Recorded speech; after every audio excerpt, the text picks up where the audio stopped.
Talofa Samoa, ile taia o le aso Friday, aso lua sumalua o iulai, lua afe, lua. Ia, malei fo mai Samoa i whanunga le lei, le nei taia fau, i le alofa maleanga le lei o le alofa, o le atua, i o folofa mwhata alofa atuai. E mori fo le nganga whaafitai, lea ua te ailangi, le whaapolo mo whaasangi, tātou te patpatia i le alofa maleanga le lei o le atua. E pei o na whita i tunga i aile tātou tofi le nei taia au, le sunga le au so soni a tau whao, lo i tau whao, ma le whakasai piu. Ia, o le opu momori o le nei taia au, e fua mai o na la fua, salamu momoa. Ia, tau nei peo se fatu e pau se le lei, na ia tupu mora. Ia, ai mo se fui o le amatanga o tātou whiau, matiuti, la whia ngai e le nei asu, ia o le talo, ia lo fangia le atutua le sunga le tofi. Tofi matiuti ua, tofi ai, le ngate ana unanga i tono lo na inga, ia ai whaapea fui tono le kalesia, ia fwai poea le mau tele, ia au wale whia ngai e ma le unanga, le le ngang whaaftai tele, ia ai whaatalofa, i le malei fua mai o sio tātou atunu, i whanunga le lei, le nei tai au fau, e o folofa, ma whaatalofa atuai, po whelava fo i le tafo le kilope o lo e mafuta mai ai. Ia whaatalofa atu lau por kalame. O le Talofa Samoa, ia. Wa maali whaatasi mo le tō whai ata poala. Ia o lo whaatasi atu inisi fo i o whanga. E pe o na malanga tuai le motele sa la whai. Ia. Ona o le por kalame le whanga solo i le so. Pe ana amata mea nafi. O le por kalame le ale ofisa whaatoanga. O le unua i se lenga. Ia. Ma tonu e tue tari umai le sunga ata poala. I se temi le so, ia, ana wha o fui le o le au nanga, ia, e wha talofa atu i le malu siu tātou atunu. E mo mo le wha talofa, mo whalofa i le i tu pale lau sa le vi, i atu sunga i whawhia ngainga, i sunga i tō ina, mo tō whalitua, i tai o e kalesia, i kalesia kirisiana, i so o se tafa, o nero lang, ia, wha talofa atu i lau fionga le te fono, o le fontele, lau fionga, lau sunga le toina, ia se fau i lea, ma lau whatua, ia o le sunga le sui te fono, sunga atun moso, soriolo ma lau whatua, o le teutupe, sunga ia, me pone insaro ma lau whatua, ia ma le sunga le whaia tusi, le sunga ia wavatau, ta whao ma lau whatua, o le lau afono na tatou fontele, e whaatalo whatu mo whola whatu le ne tai au, ma lolo soi whomunuia, whaatalo fo, ma whola whatu i lau lau, a whono o ta maare kalesia, e a lau sunga toina stasi, ngutime, ma lau whatua, e a whapea fo le sunga le whaio tusi, sunga i hale asu tupai, ia, ma lau whatua, e o wholofa whaatalo whatu tātou por kalame, i le ne tai au whau, ia, whaatalo fo i le tupale malo, ia, lau a fionga le au malu le malo, ia, lau masiofo, ia o le fono sui tofia, ia, lau whatua, ia o le fionga le tomaitai palmia, ia, ma le kāpeneta, ia, whapea fo i le sunga le mpore a fionga fo, ia le fonga whetalai, ia, ma le pale mene o Samoa, ia o whalofa whaatalo whatu, le tua o whaamasinonga, lau fionga le whaamasinsili, ia, ma le tupao whaamasino, whalofa whaatalo whatu, tātou por kalame, ere ni tai au.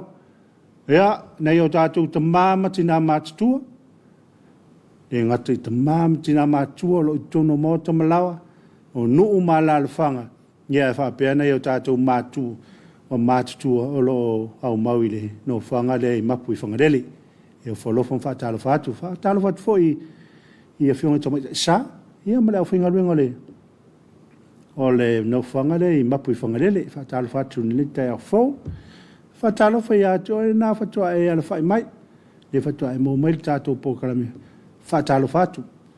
Po whelawa le tafo le kirope o lo e mafuta mai ei, ia, whaatalo whatu lau pōkarame, po le ale taimi, o lo i aile atu nu o lo e au mawai, ia a le wha good morning, good afternoon, ia po good evening fo, ia, e o whalofam whaatalo whatu le, tātou pōkalame i ate o na.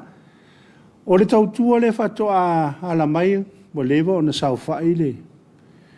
Ia le tamāpo tina matua.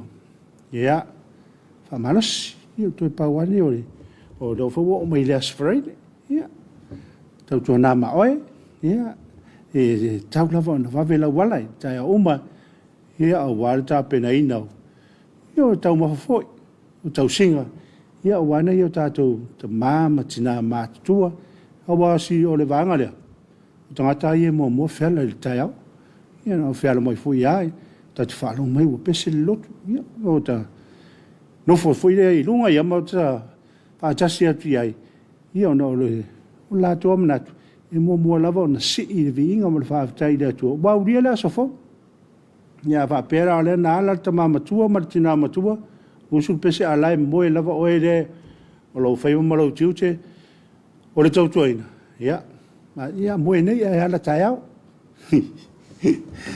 ia, Talofa atu ne, malu le tātou atunu, ia, Talofa le motele se la fai, ia, o le motu ia porima, o manono, ia si o mai tu mua nei, Talofa I au waa, I sunga kapiteni, ma au waa o tātou waa EFKS I le waa o muri whanua, sale longa, ia mare anga me whu I sale longa anga I muri whanua, a tau netu I titi lava ona, tau nuu ia malanga ia Talofa atu, ia manuia fo ia au matiute, ia whianga I mo tau wa ngaluenga le tau te whaia, ia o leo sa ngaluenga whaingo fie, ia se hawa wina o tangata, ia o wala wina o tau te tau tua I le atu nuu o hale le, whātau te inga o waa EFKS, ia, mā lo whaafitai. Ia mātou te Talofa atu fo ina ia tātou paanga o mafuta mai atu nuu mau, mafuta mai le motu I sasae, o Hawaii, Australia, New Zealand, Amerika, ma po fea lava le tafole o lalang. Ia, Talofa atu na, ia lau programe nei, o le Talofa Samoa ia tautou. O le malu o le tātou atu nuu, I tupulanga talavou, ta mātina, o lo I ngaluenga ia whaawaitaimi, ia Talofa atu tātou programe o le Talofa Samoa, ia tono nisi o le I muli fo mai po nisi o lau sa uniuni ia ngai atu ngaluenga nei aso ia Talofa atu tātou programe o le Talofa Samoa ia o nefu taiao ia o ta pena mai na ia tātou whanau ia ngai mai ia onga ia tautua nā ma o tau sao ngare mu a pe foi le vanga leo avita vale ia o la to fa tau teina ia pasi ta vale la iti po Texas, ia. Ma tua le tau sao ngare mu I ngai mai, o le whela ua inga po le whea inga o le madu o si o tātou atunu. Ia tau si lava lo tātou sao ngare mu. O te manatu, o le a tuatu ia tio, e whai sina tātou malo longa popo, sina wha fia fianga. E amatai le tātou tai au le tātou waso I le si wha fia fianga popo. A toi tariu mai. Ia, ona wha wauri o le tātou. Ona whaua tala nunga o penga te whailangi. Ni o lo whaanga I momori. Ia, tui whainunga a toi tariu mai la le tātou programe. Ia, ona tōra lo wina leo tātou lo whaanga whamori tai. Ia, mai o tātou ainga. I so se tafo le kirope. Toi tariu mai on wha wauri o le tātou programe. O le Talofa Samoa.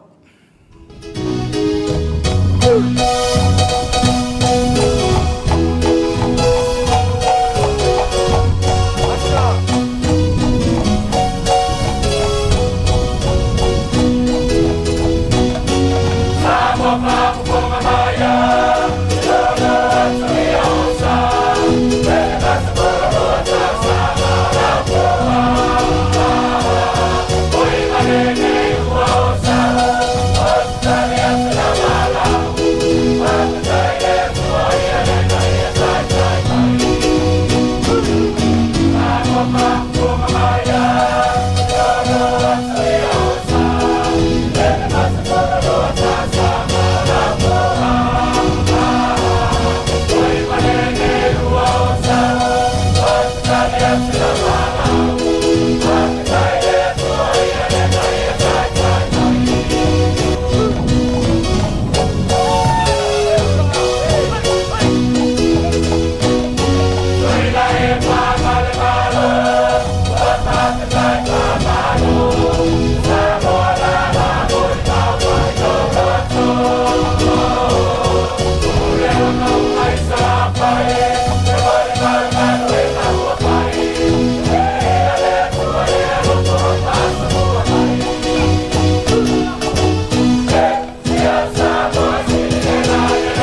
Ele tō tari umero tātou po kalamero Talofa Samoa. Ia, ona I whawhiwhianga ale lalawhango iwa e savai.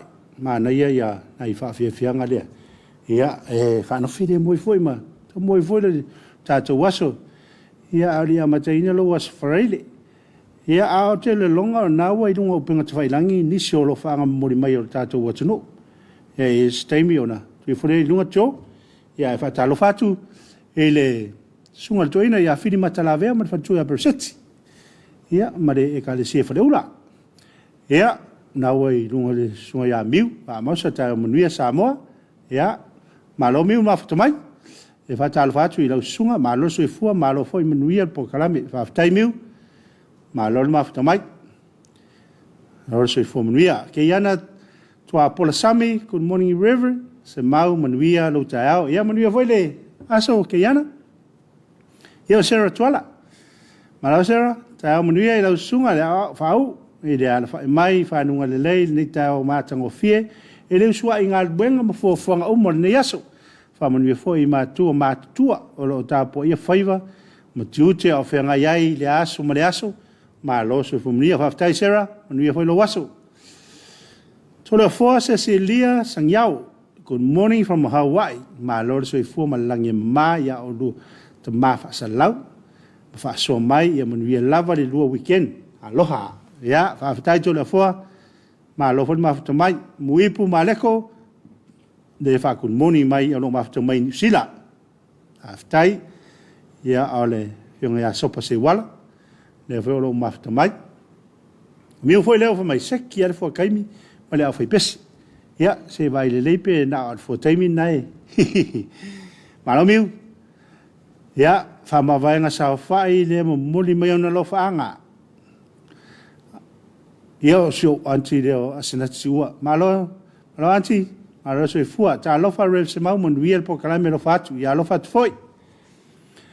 Ia, sira tuala, ia le foi uto muli mai ia ana whamlianga. Ia, mo tātou po kalame. Aftai sira. Ia, ape foi on mafuta mai ia.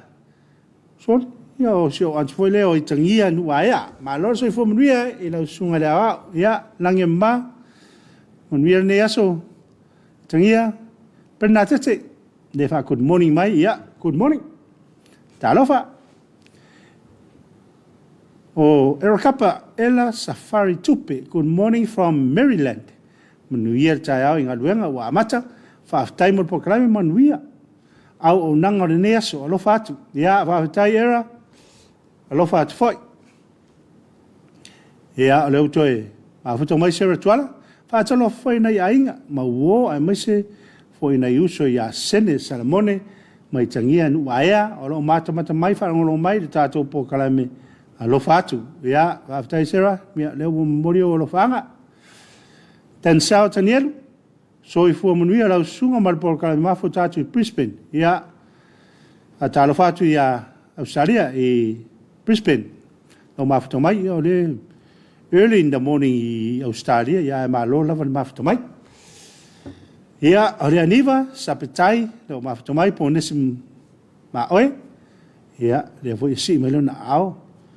E fai lo mai lo na langolangoina o le tatou programe ile ni tau o nana ana muli mai o na lofa pena tete ma taio taia manuia lau sunga le ao ka bless matamatatu I nei pango. Ia aftai pena tete ia fa talo fa foi motu le sai yo tuila manua lele tame good morning RSE I nei I South Inland malo lele malo foi ma fata mai nuia nga duenga ma fe au le afe ngai ia malau sunga le nei aso ia o le foi o mafuta mai ia aveise le mai good morning Talofa malo so fo mnuia le tai fo malo non sai mafuta tu i nei uli America Samoa mon wien nei aso ma tato programi fa tai ave malo mafuta mai ia o miu a mosa nai fa tai mai tai ma dat programi as matseni Talofa from New Zealand link fox ia malo se fo mnuia as no fo samu so fo mnuia la sunga le fonga le tato programi fa Talofa atu mai au kilani New Zealand alofa mai le tua mo tato uma fa tai no fo ia le o toe after mai tangia amon mo ala sunga po yes fa fianga Samoa youth se moria tia ia lo fanga mo Samoa ne aso ia se tau fai tia e fa fianga Samoa ia fa tai tangia ia malo fo mata tia ia le foi wa si melo na au mo mai foi ona la fanga tatu proclame ia malo fa tai ia ten south and near for to after tomorrow the time we ai mato i nei low kenny Brisbane ia u to e 2 minutos ta le fai va veao ia wa ia to na yo fe ngai ten south mani nga luenga nei time wa le na la ia fai fu wa va veao na le lunga no le mata mai tato program ia malo fa tai malo fo non sai ia te lava nisi le malo tato atunu o lo moni mai ala to lo fanga ia faafetai tele ia o le tato programa le tai au ia o le faatalofa lava ia ma le ofolofa o tato o dia mai le tai fo o le tai o le sfrele ia i matou nei o le tau ni Samoa tua mana ia ma lu i o tai au e la ngona i lava lo tamalosi ina wala fai mai ia mana vole e fo ia o le fa ilonga lava nao le lofa tu lo tato tu ele fai ona ia tu la fo ina i tato ia e fa Talofa i le sunga le fa fenga ia i sai kale po mar fa tu ia e seta so to e kale se la va o lo fenga i pe ma longa i to umi on to e te digo tu le sunga fa fenga ia fa Talofa tu tato po kalame ile ni taiao fa Talofa foi so ta mama se tina le ia Manuele ma Elisa Ubek ia o lo mafuta mai vai lo ia fa Talofa tu malor se fo manuia ia te o lo matua ia manuia foi ia ne aso ia mo na fo ngoma fa Talofa le sunga le a fenga ia ko se tamasoi ia male fatua male ekalesia metutisi i futinga America Samoa fa Talofa tu tato po kalame el ni taiao ia to no ye nisi o lo fa mana tuina o la to was fa na wi le so e mo moli atu fa manu anga tato por kalame ile fa mana tuina o se tau sanga o fa popo i so fu mola e pela o na ye le sunga le fa fenga ia kina le faio ia o lo na so fu le nei o le sunga ia kina o lo nga le lue ma le fatua i le EFKS i sa na patai ia o fa popo le tua ia se aso ia po se tau sanga fo i le soi fu mola ia fa manu atu le a toanga o le tau sanga o fa popo ina i le soi fu le sunga le fa fenga ia manu ia tele lo a soi fu tama fo ia le tua fo ini si tau sanga ia wa le fenga ia pe i fia uma tu te o tofi ia le soi fu mola ia oni si fo yo lo mo ni fa no noanga ona o le malanga le marimo le oti ia fa ma fanaina e le tua ia pe o nei ele i le faia tu sauninga o le sunga le fai fiau ia ni ula kopa ni le e te on tu sauninga fai le so ia na mo mai le o le sa te mai por nei ia walonga lang ma wai i tulele i le fangare o tulele i luna ainga ia e watu e peia ka mai senga tatou Port Kalame i le sunga le whatua. Ia Loretta Kupa ma le whanau o le ekalesia i tafua. Ia ona o le to share le tama vala au pa ia le atua. Ina ia sanga wha mawhanawhana ina pēa le atua, ia o tō uma i lo na mawhanawhana. Ia o tō manatu, o le ato e whaisi e misi tātou mara o longa pupu. Ia ato e tariu mai. Ona wha au auri o le tātou Port Kalame, o le Talofa Samoa.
4 minute wa te aile tu lai fitu ya e fa Talofa tia joina fa tua e ma to mai tatu por kalame le tao ya ona I fa fia fia ngala vai fa no file muel tao ya te na to na e lungo le pinga twailangi ni so tatu lo fanga e fe mo ta mai ya tatu pa anga mai ya tunu e mau ya a fa yo yai ona tu fule lunga fa mo le cho ya tatu lo fanga fe mo tai ya le ma fa to mai le sunga ya ten sao teniel o le fa to amanava o le fa to amanava malo nga lue mai nga lue nga vai ane lau sunga ai lo fa tu mon via lau tute ne ya so ka bless fa tai malo si ten sao o yo sa isako o le tai mon via I lau sunga le fa ngai nga lo fa anga mo ainga ine yafu masatu ya tu sa vai o le to atau nu mai le fale mai nga lue nga le po le starkist malo e va tu pangpango mon via laso after yosa manu for ne yaso malor ngal lue ya o penatete alo fatu ya nga mai Samoa tonga ne ya tu loma telea maleo leonga male fa nau I fasto tai mano fale mo rupe sio tangi lima male fa nau smara aukuso sina ma Evelyn vai teleuta mina masatala male ainga tanu nga manono ti ali lau ta pa tina ma vanau I matau tai ya pia lo va tu fo I lau sunga le ao lo tu mai le fo ne tau ma tonga fie ya fa ftai tele o funga luka maya fa talo va tu lo sa se lua ni tau manuia lo sunga ya ayo ye sa se lua wa le ma futa male ngang pa ia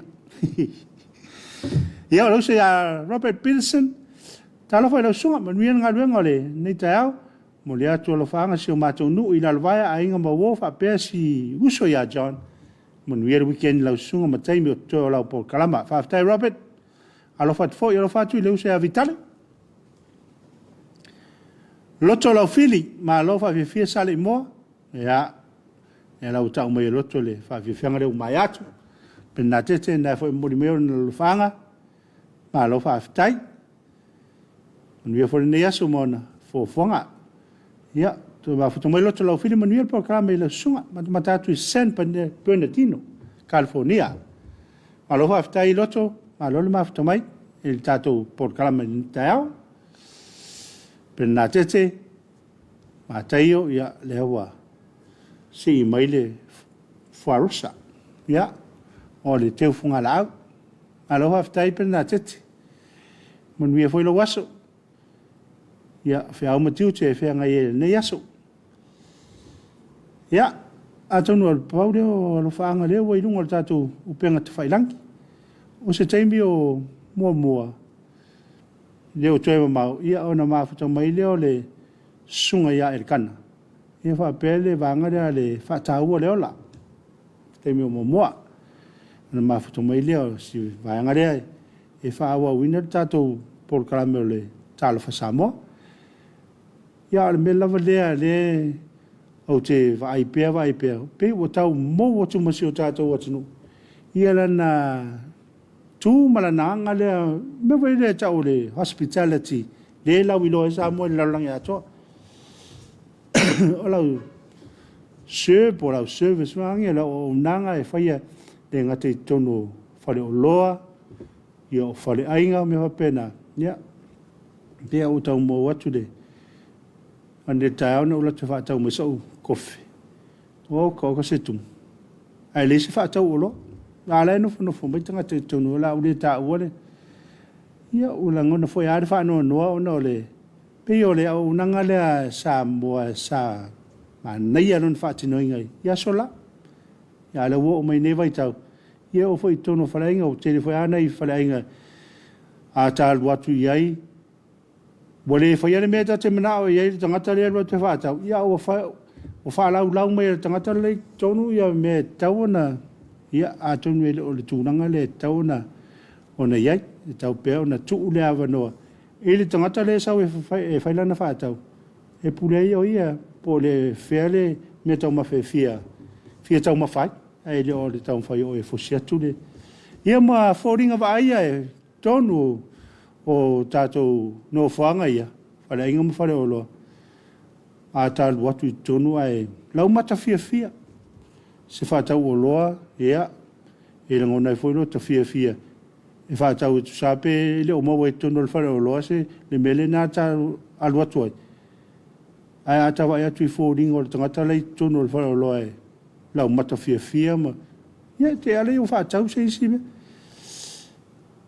ia au tonu fo i o pe o tanga luenga leo soi fo maraloina i utal whale ma ia whai fo i asi ese le tumutumu le malu si o tātou watanu ia wa ailawa ma le arofa ia ta atu ai o lae lo fia tunu malu la tunu o no ngase mea pena ia tatu atu lava i le whainga o le au nanga e leo tangata uma o nisi o lo lātou whaatinu ina tūranga le ia la lava e nofo ma wha maruru mai tono o lātou ofisa ia le lava se kia mai tangata ia e whaatatali atu ia na watu a whautuanga a wana ingalo lau tū malawanga o le mea lewa le iloa i Samoa i lalangi atua ia o lana tau tua o le hospitality vere lau mata fia o le whaatinoina o na tofi mo na tiute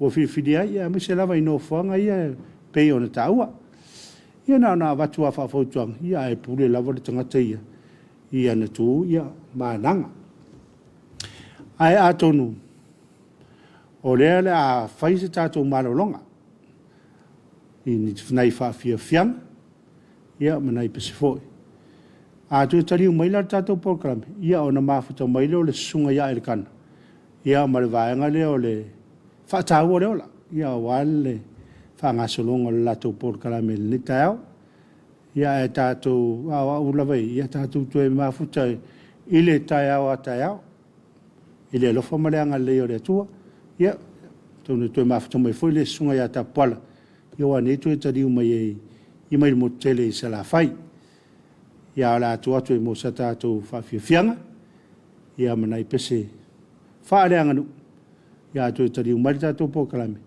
o na whaawa o wina le sunga ia e kana, ia ma le vaenga o le whaatau o le ola. Bakal ke pua. Makanya ke pua nolo. Ini semalu kau malu le ke pua. Halo tama. Oh. Halo. Kita lo ke pua. Ya, kalah. Kalah. Bangaian mapang-pangan de bela malu. Oh, me ko kong ke pua. Oh, pua. Ya. Pua. Kau ini alu ya le akol pua itu. Pas pua kipile pas pua ku kong ke pua. Oh. Makanya dia lah kau. Wah, sini Pak Arwah kalah ke pua. Empanya abi. Mapai ngabi. Empanya kulis ke pua. Ha? Abe kulis ke pua. Ai, uma ngabi ke pua. Oh. Pa favor kang alo fai ke pua la men. Empanya ai. Mapai ngai. Oh. Lala me. Oleh baik. Lala me le fai le baik. Baik. Oleh fa masih soal fa inga. Boleh lang ako umya. Siya iba. Baik. Ale pa kawasaw. Bayo olak mapungal nga ako yan. Ha? Dahil iba malusong. Umya siya iba po. Pa kaw. May lang ka. Alam mo pa paayos ni po ay ulis ko po. Ha? Alam mo paayos ni po ay ulis ko po. Ala nga pa eh. Ba ini ban pa. Ay uli. Ini bali uluni. Ya. Ini bali uluni ka. Bali uluni ang maumuk. Oh ya. Ele lei la. Ngaya ke lo ke po so na. Wala na miya. Ya. Ay po. Đây ay me da. Oi. Mar ke pua fa kaw ay ke pua. Oh. Dahil na ko ko la ke po. Kay ke le la ba. Ala ngale. So la ku ile po is ko le ay ile. Ngale ay ke pua. Ha? Ko pero. Sao ay mai ke pua ya labu. Ela rué ka ba ole mai ke pua. Wai ba ida. Ha? O pia so pa ni pala tu. Ano sa wan? Kaya bay. Kakak. Kalau file. Ay lo ka. Pafakalaw ni ay. Sawe kakal makik. Wal me kaya yo kalau kakale fangalaw. Bakaw ke pua. Ini siapa?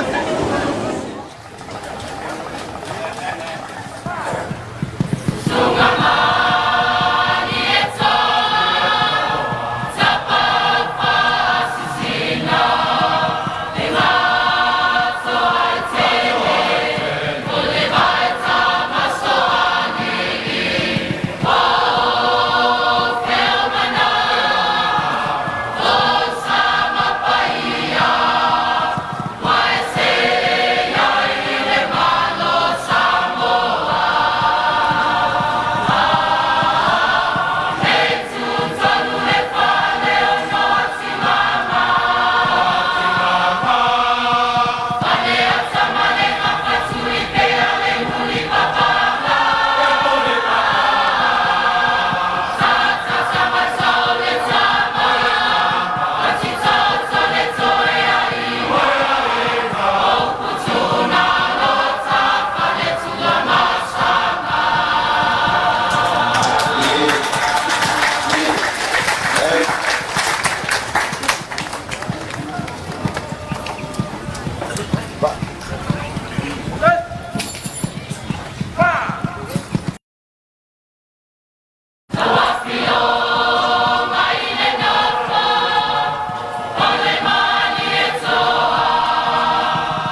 Paata o le ola.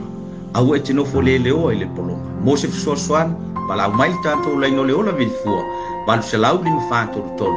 O le Facebook @Flow Samoa Life. Pe e meni mai foi i le Flow Samoa Life line @samoaonline.ws. Tato nganu e fantasi mo Samoa ola sauloto mai le pule le ola. Tasi le ola le noa te le ola mau. Nei fasalaunga o mfaya le fatino ono le lango sua le UNDP Spotlight Initiative Project.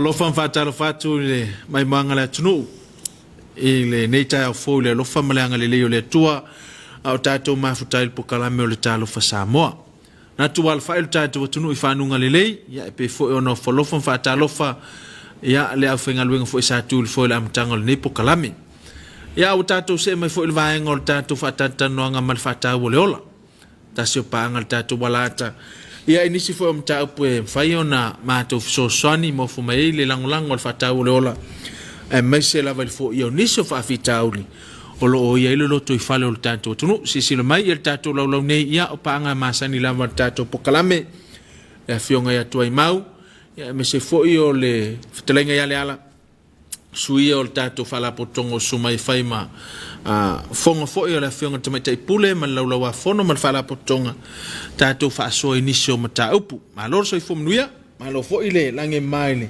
la nei a meso sui fala potonga Patalo fat foi la sunga le fai fa nei tai au ai mese fo io le tato watunu le mai mo fa fonga mai la vai maunga tele se io la vai maunga iti Patalo fat foi tamama tina ma tua nei tai au fo Talofa tu fo i le rawa fono ai mai se foio mai to ino le kalesia wa mai neta ya tonu fa mo tato proclama Talofa Samoa mal fa tao le ola ya mo pele malosi mal ola malolo ina mal tato wa tunu ilo na tau singa alofa ya tato ai mai se foio le fa ungo le neva yaso malosa uno le ala ya manatu e wa fa fomba ola tunu ile fa Talofa fa msul fa la putonga uia na van lo fon fio toi mawe e lo ai falling of iron ni tao ta tu tele lo po ani sila ngono o ya toi mau ya wala wala fon fio le ya e fai ma moli mau ta tu tunu so longa manu ya foi tão fai ngal fala po tonga e pe ona ya mission ne vai tau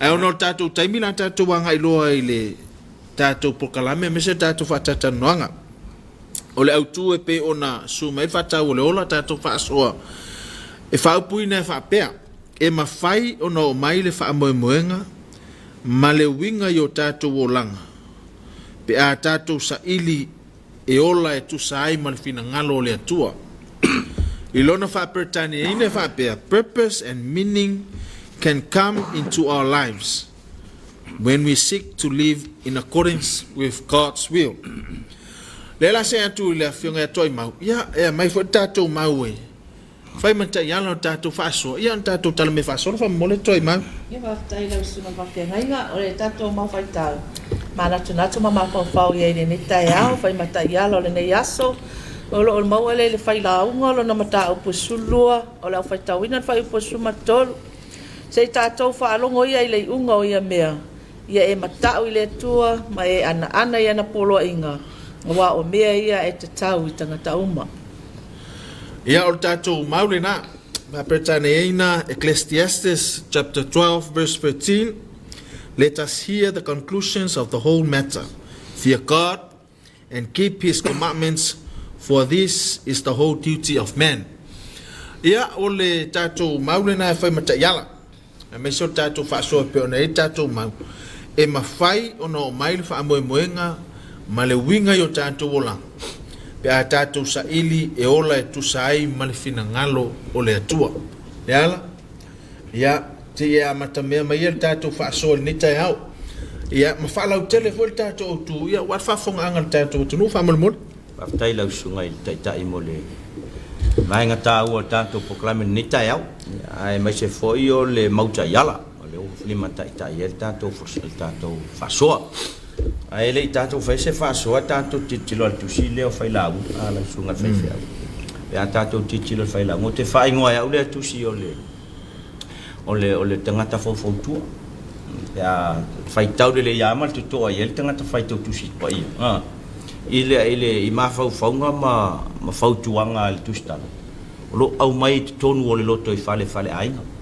Lo au mai foi lu ita wai le tangata soifua I vaenga ese o soifuanga lo olai. Ma na ia o le amaninga e faila unga o lana fa malos. Le tau o le peana o le wa mai no le foi upo se fu tot. Tatou fai tau a toala I vaenga ni. Pe o le lu itau I le o langa fale tangata. E fa manatu le tangata I te me o mai e popoanga. Fa manatu le tangata I te me fenga I fa fitau. A vaenga nei o soifuanga le pen fa matala e faila unga. O lu itau I o le o langa o le tangata. E le ngata ina lu itau ai le siu manga ma le mafau. E ale lu itau fo I le o langa ma sa valinga le sa vali e yaso umpa.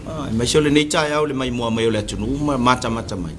Le taua I o le whaalongo le whai mai a e mawhaina tātou e o lo tātou whaamuanga I se manuia I luma pe a whapea tātou te saha idi pea I le tu o a fwoi whawhita auli o le tutupu tono o tātou a inga wai le tasi se vaenga o nei whawhita auli ese a le mea tāua lava I le tātou a pipi I langa o leo tātou o lava e whaataua pere tūlanga le o le ola whale angang o le tangata a te leo aso le yaso tātou te tala noa lava ia o le tua le mawhau ma tātou whaatinoa ia o se lau le leifo nei tai au tātou te whaasoa I wale na a mata fo ia I le Talofa sa mo le tai au foi no whaatomua fo ia I le whaamarusi au whale anganga e le mawhai lava tātou e se mai le vaenga le langa tāua I o le vaenga le le tu whale anganga o le tangata le foi la whaamarusi au ia I whai la unga nei tai au tāua I o le whaalongo malau sa I te mau e foi le e mawhai foi le saidinga le ia na fsoani fa fitauli ma fo le tangata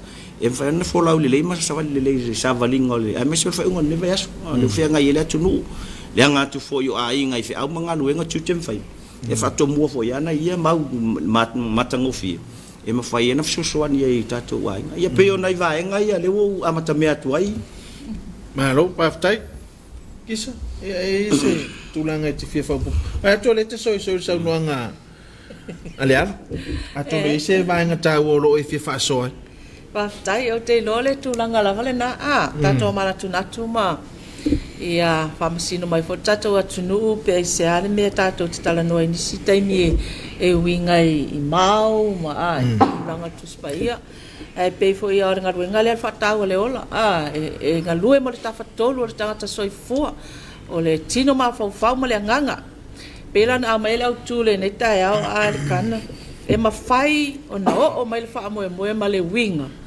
I o tātou o langa pe a tātou sa ili le fina ngalo le atua o vaenga fo ia le mana o mie a o mai whaafita auli a o ako ai ngā whaalave whau e ono o tia ai ma mawhatia ai se tangata soifua o le awala le au tātou whai e iei le wha moenga ma le ai iei le winga ma o ina I tātou le a tātou sa ili atu I le atua I o tātou whainga tā ma o tātou vaivainga ma o tātou popuanga e pei fo ila ona ia I le tau mawhai a whaila unga I le whatau no ina fo I rona tūlanga malana ngaluenga e wale aila se senga o le tau mawhainga le na tau mawhai whaila unga ma le vaenga le tau mawhai fo ia I le ngaluenga whatau le ola a lau sunga le whawhia ngainga a wale a sa whaunga ina fo I e whaila unga ia nisi foi o me kotia pe o fata oto e mafai ai ona tatala i le malama i tangata ma ia matala i lo latou finagalo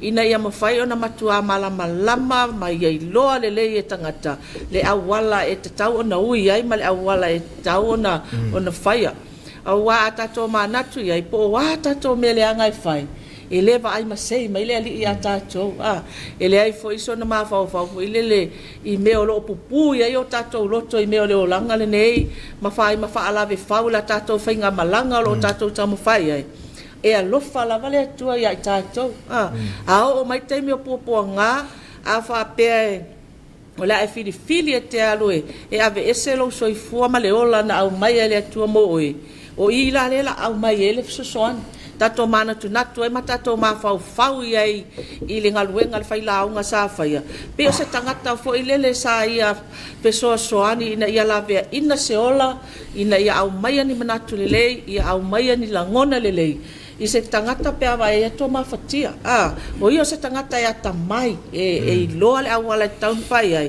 o le mea fo i lele fa moe moe e le tato ngaluenga o mai faingita no foi lalo ma fau ia e ata mai e tisi loana e fili fatasi maleali i matatalo au tia teia ina ia mawhai ona au mai le malama awa pole a lava lo ata mai ma lo fai tau tu spa ia o a lava me peke alu ko anga lokula sa kan ai o mai lo le fale wa yang fa fikau e ngalo mameanga e ngalo le la unga le lei sa ta penga ia le fai fe au e ngalo a onga sa faia e ngalo le alo fale tu ia oi ai e alu ro fili e fai le melo e ma fau ia onga le lava ka penga e le o lava ma e inu fa manu yanga e te maua i lo sa ili atu le au wala le sa ili le atua fe sili le atua ma sa ili atu te ia ina ia ma fai ona o mai le file mu ma wai le tali o meo lo tato maftiai pe o sa ui fa popole atkana ma lo faftai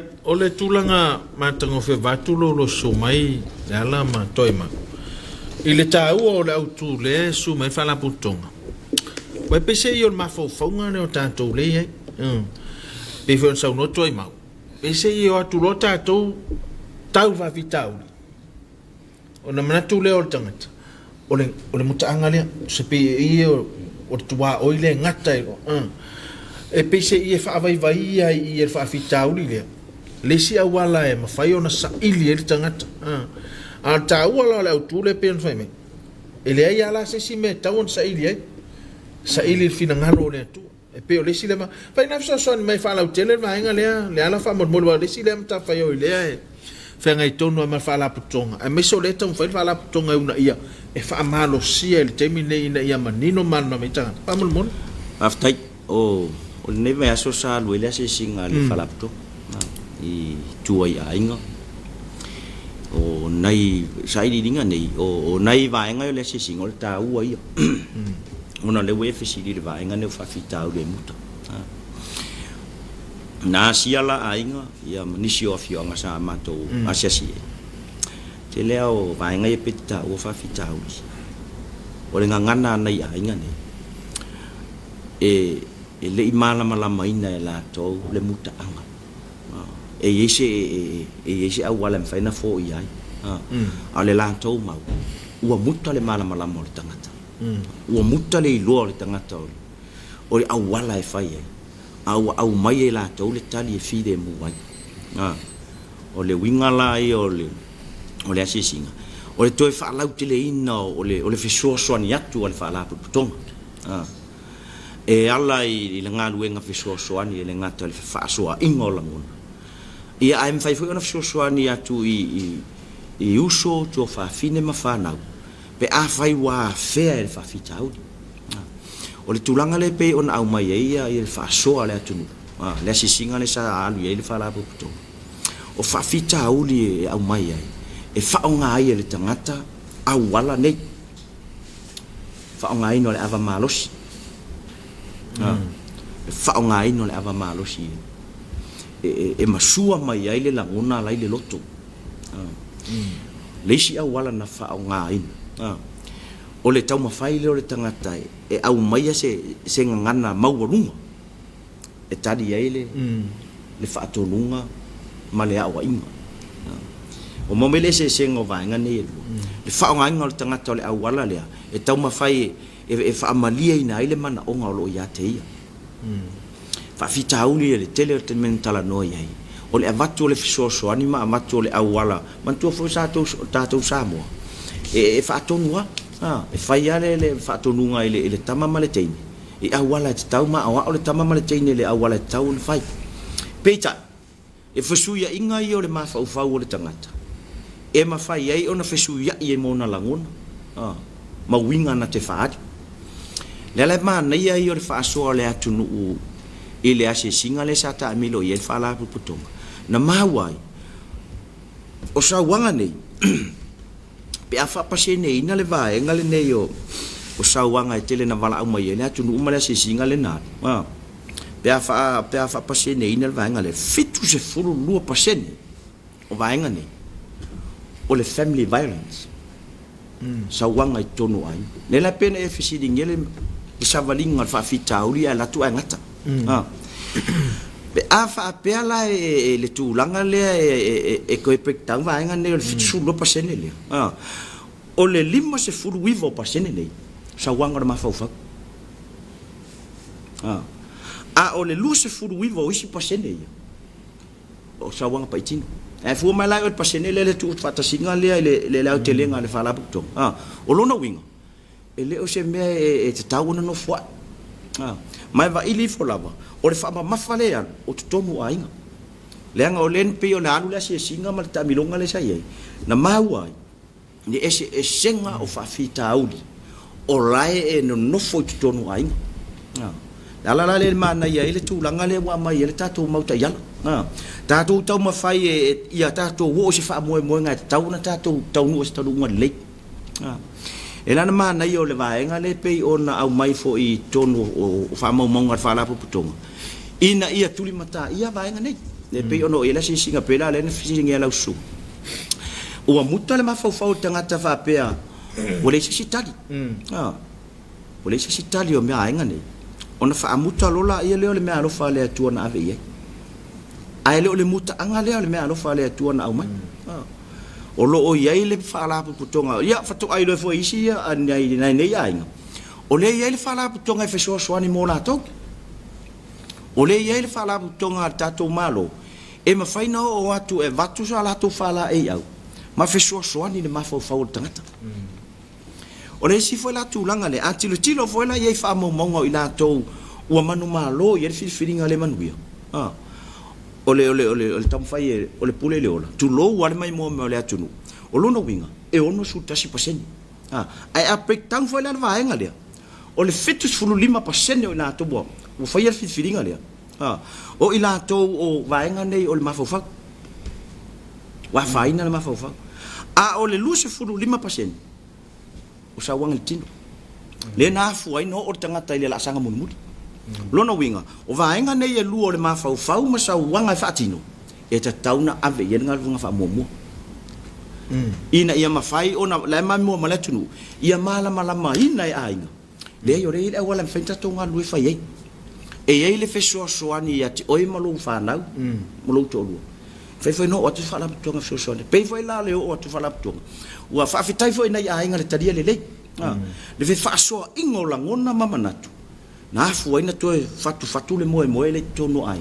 Pa toe whai le whaale lenga ainga. E whaingo fo ina lei ase singo se whaale lenga le lei. Wai o atu. O whaalong ona ina tau ave mai ina uma vai le vaenga nei. Le na muta ai whai melato. Ua umana mafo tangata i whawhita uti. O le ise sitati. Ale o atu whaala tonga ma whaasoa i langona.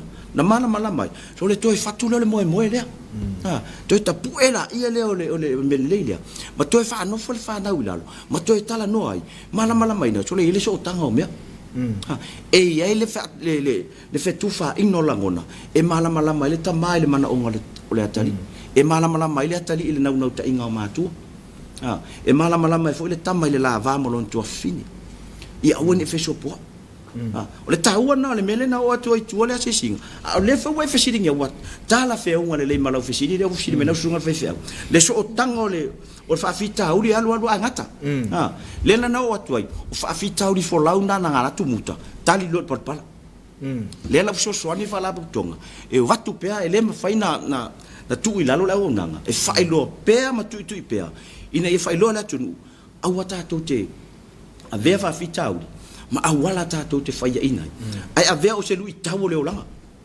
ai avea lu ia oi o le malosi na lo fatu tu le fai mai ele fa mo le ai fe ngam fa fitau o lo malosi le na ia ono le nei vai tau a fe ngam fa fitau ri tau kasi ale me au ma fa fa fai firinga le tau e fa fide mu e fa fitau ale tau ia le pe no o fa so tu ai la sunga fa fa le wo tal no tu ai tu sai ma fa fisi ya em fai fona so so tu ai mal ya mai foi so ato pona o ia ya wa fa fo nga mai la tu o le mali la so no le ala o le tulanga pe so no e pe se ila o le fa mo le fa ta o le ona e pe se ia ngata sai linga tanga pe o le si le so so ni le fo fa la poto tu una ina ia fa la tele sai ning a fai foi la le muta i sai linga tanga e pe se o le so so ni fa la poto e toi fa o la tili sai linga tanga o le tula fi fa si de ato no le la so so ni mai toi ma o le ala se metutia ma masalo wa to sanga o lunga lu e fa la poto wa lava lo do silfia le ai fo se ta fo si toi nga fa fita o le o ila o fa so o la se metutia to no so so ni mo ila to e lo fa yo no fa le o ina ma fatia ale la so so ni le lo fa so ni ta ila la to fo sai ring o la se metutia le al fa la poto ta wala to lo sunga e una ia ila va ngale la se lo fainga ya se fa fainga ofie la se ko nga approach en fainga lua una ia ile tanga tale to nga sai ring fa mo to ma ya va tai e fa na fa matala ma au mai fo ele so so ni ale ala e winga ile tato tau ma fainga lo faine au wai ele ma fai ona tato i loa ina le mea la ngona ina ele se tangata e peia o le tangata fo ile le o lai no fo tutono se anga pongisa ele o iai se malama se ivana ngawa e ala tuma se mori wila po o se maka wila ki ko kongo le anga a fai o lai ngofo tangata ina le kei loa ko ila i o le tangata le tutono o isi tangata e le soifuanga le nei nga kingo le lei ma au le lei ai o le ngofo mal fa fikauli e ke koe kilo ko ile se keimi wo yele swinga lo vai wo pa wa makanga ruifo le pa ai aro fikaui akama aro fikaui ma lo fe lo ai o mai ala seki o le kali fa ngofie au mai fafo seki o ko pongo lo ngalo o le makua ke le mama fia le ai sale ko ele o mafai o nga kae ese ai sanga ma au mai fafo e pela so songi mal fa malo si au le fa au mai fai la nga kae angi fa alongo ye le ungo ye mea fa alongo le ungo mea ngai ke faia o mea ngai ke nga ia e mata o le tua ma e anga ya ke ia i makausi polo ainga langa o le mea ngai ka kau ka nga ka uma ele o se mea ngai fata o le ola ele o se mea ngai fai fi au ele o se mea ngai o se ka nga ka mawalunga o le sila le ali ele sila in ka nga ka kelen kupi ngal paul mea nga ali ka nga ka kelen mea le faia ile le mau le li kele anga me fesidi o la ele me ke mau le ola fa ba fa mai le ali alwe so soangi ma fai me uma fai mai uma me anga fai akulo le li alwe ku fa me alwe fa ka uma ku fa la oi kanga inga e so soangi ala ko le almen kuku yu pa ko ele manga fa longo e fa pe nga fo ile me le nga e fa ta o le ola anga ku fa ka o le ola e la ve ya i oi ai ke le fa so ma kufa mai ya eu mai lo kua o le ane me mau ele se mea e pela nga ka inga e ai le fa mo moenga male winga pe asa ili le fina ngalo le ali awa ele fia fa longo mai lai fa ta o le ola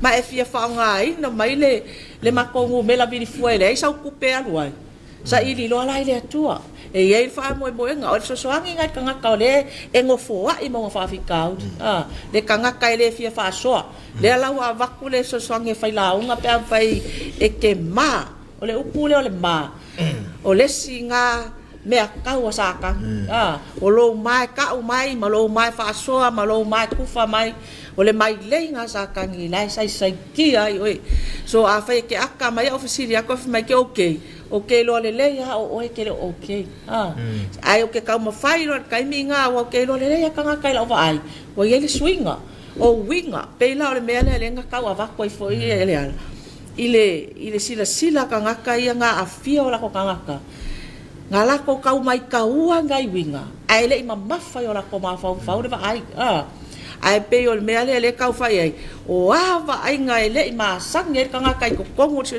mangala ai nga ele yo la mai ya o ngawa yai ngat fa fikau ya ka ko ma ka la nga ese awala sakan ele fa pe sau sakan pa mai yawe o le ala ula ko nge shoot la kamala awangi a vea fa fikau o se polo foi lele ka ko ke voli ai uma pasi aku po mai ai lo wa ai ngala ku pa ko ai ka ngolo ku ia a vea fa fikau ma mala anga ma se mea e ka kawang e ngo fouka ai ma ia e makala ai so o le swanga fa ka wo la sa ili le atua a wa fo yo la ke ngo fa o e ke le mafainga e kala ngo mai fa so inga ia awala vanga ia se vaenga inga ia malama fo ka ngakale ngofo ma fa fikauli o la fo e fa no le tu ai fa ngo fo ile tu ai se langa ia lofa le tu la tangata na fai au mai le lalo langi la ia fia nga fai mai lo la ia iska ngaka o le ka ke le lalo lang sao o le ka ko ke lalo langi ale ko mai e fe au kua awangi ave ka ko mangi yo ale la lang inga ia ka ko malam mai le vai ngale manga o le ali ia le kele ka ko wo le la lang langa plan mo ka ko fo ya ku ia fo ya kula i langa ia finga ngalo ai lo finga ngalo ia e fo ya ku fa pe mai le ali ia wala vai le nga kisa sa ai awangi fa pe wa mai kisa ai aru de tua. That's not the answer. Le o le kari le nga o le sosoangi le nga whātau le ola aika. Mana ia o le whāsoa wa peo le sa tau whai atu e le mtanga le ala. E pēta te saulo ta tau i fōringa lau whonga fia o kisa. Ia. Tai ngō fia ona o tai loa ina ile tu ainga ile ngana o le tino body language. Tu sala pēta te le uloa lai to ai se to. Awala ma falling a fia ia e fai lo mai o le tulanga tau le uta ua kisa le si vaenga le ole ma mai fai lo a le sa o fia fesilia tu le sunga ya le an fa mata o ani vaenga ia po ani factors fo ia le po na tia le tangata wa malia le fa fonga ile tulanga le fa vasenga ino paseni le mata wa tu paseni o sa wanga ia to atele o sa wanga le mafofa tasi ale na fa vitau le tu point fa le tonu le awani vaenga wa telo o tu so pasene ye le ma u fa la poto ai ano no isi pasene le o ma u ona o le fa mata awani factors le etao mia pe pona tie tu langa le o sa ili fa iloa fa leo tu langa fa pena tono so son mai le ano aftai ya pea foi na o ta o le taimi le tato fa so ni taya ia ile I vaenga nei pe ona o fa matalaina ile tangata male fuafuanga le mafau male vaenga le foi la fa matala tu ai mau le sile vaenga o le muso le tangata fa so le mau walunga le afianga yo le mafau le mau walunga le o lo mai fa so le tau aviana le mafau le muso o le mana o te tala le mele lo na loto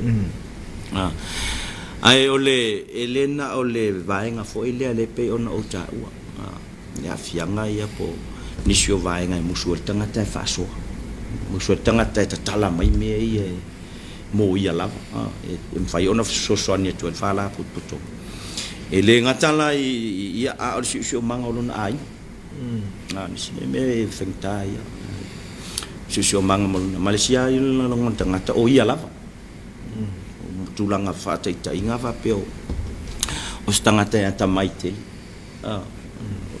ata mai fa nga ia le upule fa ngofi wa tamai potu tele le ilo tu pula fa fitau o le mafa fa tangata potu fa ngalo fa punga vele ele yale poto e ta fiofi fitala ya le vale na ta fiofi ya ai o le fa fitau ele o lava awala e fitala ia ele o lava awala na fitala ia le mafa fa o le taua foi la ia o le vaenga le pe o na fa matala ia tu ai mau wa ele nga ang paua yo ni feka social meta on tala no ia ele fa pe foi o le tulanga foi le vai o le fala tonga ona ua o le malta ngata na foi na fai fa fitau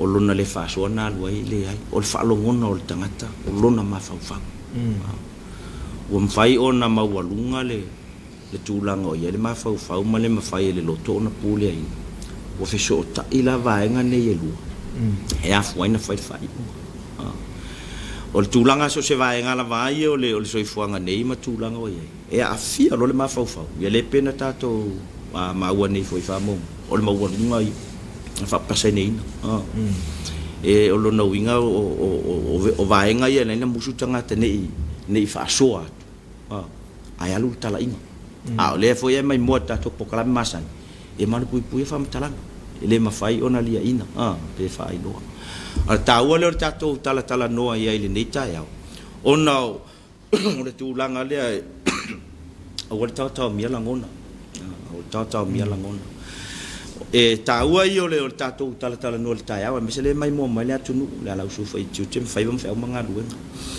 o se tasi fo yo va enga ye pe ona e taua le na e au mai fo le tai au mana ia na mau mai le matou ia si singa ma fa mau o le mene o fai tam fa pito o e fa fita o le tupu mai fai tam fa pito o le manatu foi le o se utamai ya tamai o se utamai le e tu le nu pe o le olanga fa ngali fa fa ngofie o ola fa vivi o le ola fa vivi o le tamai titi e fa tu puina ile ne e mani mimita o lona mimita le mo lona fa mo olanga foi le leo manatu no wo o le fa e le matua fa pe ya o shau tamai e ngalo ya itato o le fo lau ma fa o le tamai titi le tala la fai mai al fo lau le ma fa te le yo va e ngai o e luti ai o loa ina ua a fero fa fitau fa tu lo malanga ngana le matua sau lo mal tala o ma wadunga bisilanga fa fitau li si foi langa na va e ngai fa tu lo tina ele yo sha utamai le fa pena le sha utamai le ai va ili ane le ma fa na fu mai ona le fa vivi le talia ina lo male mele na mana o tameti fai lo male messe o le taua la i o le vaenga le o le mana i o le mele tatu fa so ai e va ai va henga foi e taua o le tatu so i fuanga e tau tatu a fi tatu tenga lu ai so soani ai ye pe yo nei vaenga le na o so soani atu ai le tulanga le malo mana ya le tulanga e pe ona ye tatu fa so na tu fo i wa fa fonga ma wala tunu ai ona le tatu te mi fa tulanga ina wa mali se alfa fonga anga wa so fi lo il fa solo ni ta wa na mo le manungi lola il fa fonga mai sa mo me se le tatu titala no tonua il fa fi tau li o le o tele ina fa no il so fu me se pe o ina le ngana ina fa soa mutufa tonu la le o tau su mai fa tau le ola fo fola fa fonga mau sa mo ta o to ini si fa fi tau le ma fa yo na foia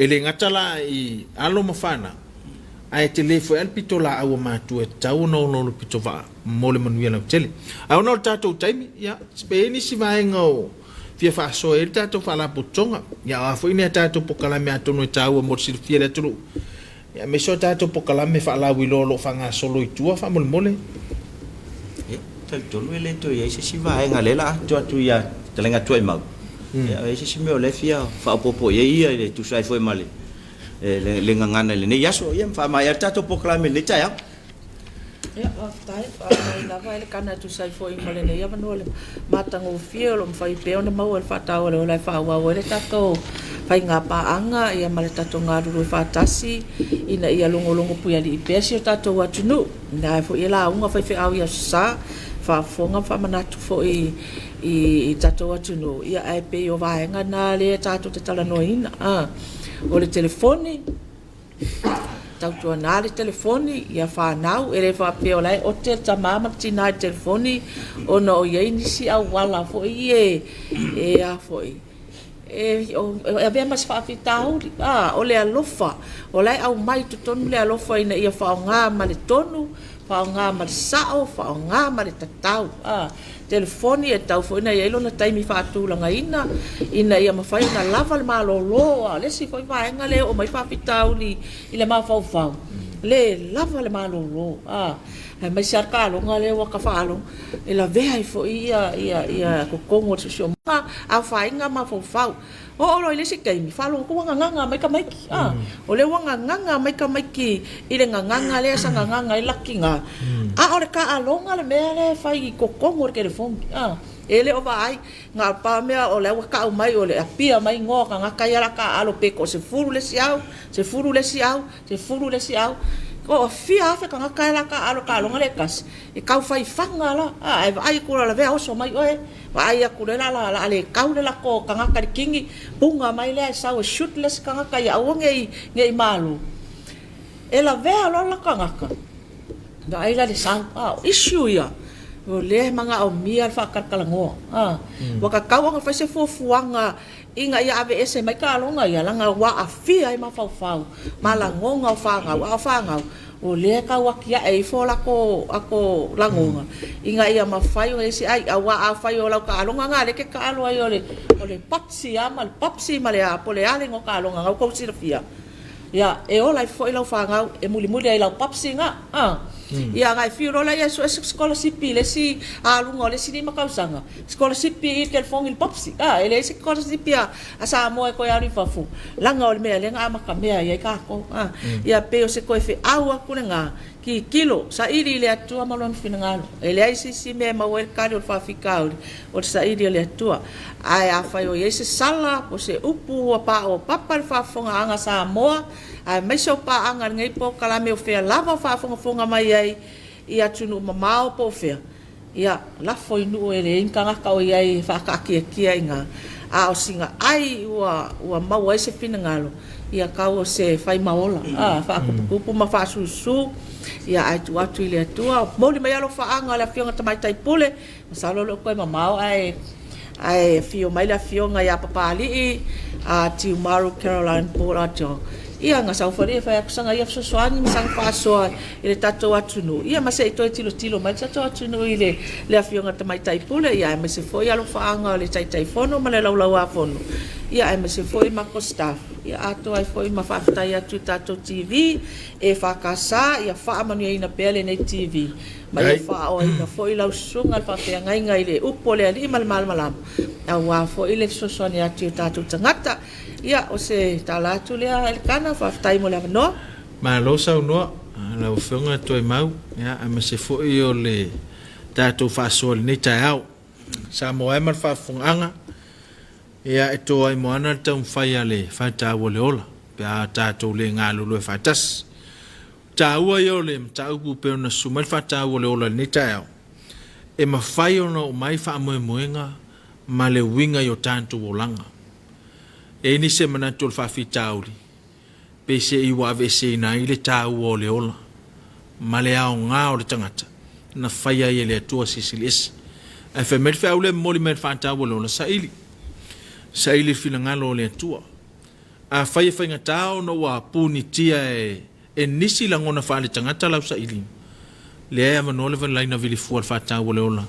fa soa ma tufa ma ye la ngona ya so so net fo fa la putonga po se isi te fa tuina e ma fai ona e fa so ai ta se ale si tele fa fela on sa ili tangata ma tu se fai la ngo mata ile tua ana ya na polo inga sa ilinga le na tangata e ma fai ona tali ai i le ano no i whaafitau, di whaaftai le laulau nei, whetalenga ia le ala, mle whionga ia toi mau, whai masui le whaalapo tonga, whaaftai fo i tumai tai pule, laulau a whono, ma whaalapo tonga, i le ngata o le nei pol kalami.